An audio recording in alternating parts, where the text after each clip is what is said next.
pakai ayam wulik. Kosong. Kalau macam ni, ayam pistol tau. Assalamualaikum, Cik. Waalaikumsalam. Nasi lemak ayam gepuk satu. Nasi lemak ayam gepuk Nak pakai nasi lemak ayam gepuk satu. Sekejap Ni ada kangkung sekali Ada kangkung, timun jepun, telur sebiji. Kacang ikan Mantap. bilis boleh? Boleh. Eh. Ni sambal nasi lemak Gepuk ke apa ke tetap dapat sambal nasi lemak. Mantap. Kalau nasi lemak macam ni berapa ringgit? Nasi lemak biasa macam ni RM5. RM5 saja. Okey, baik. Kita pakai ayam wulik. Kosong. Kalau macam ni ayam pistol tau. Kalau Okey, ayam baik. gepuk kita ada sambal gepuk. Okey, baik. Berapa lalu? Besar ayam dia. Yang ni ayam gepuk kalau nak pedas kita bagi macam ni je. Kalau nak kurang pedas kita letak kacang gajus, bukan kacang tanah.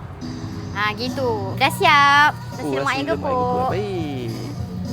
Abang ada nak tambah lauk tak? Tu macam-macam lauk ada ni. Betul. Yang best seller kita paru. Boleh try. Nak paru? Boleh. Nak asing ke nak sekali? Sekali je. Sekali Macam ni kira ni? Paru kalau lauk saja RM7. RM7 saja. Betul. Penuh-penuh Penuh. Dah, ada lagi nak tambah? Itu cukup lah tu. Dah penuh Cukup, dah tu. Boleh. Dah siap dah. Ni nasi lemak ayam gepuk tambah paru. Okey, nasi lemak ayam gepuk tadi berapa?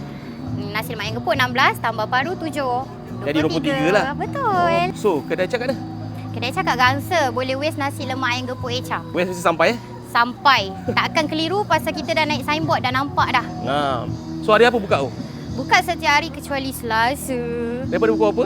8 malam sampai 3 pagi. Tapi 2.30 dah start closing Nok. Okey, Cak. Terima kasih. Sama. Saya Jumpa kenyang-kenyang dulu, makan.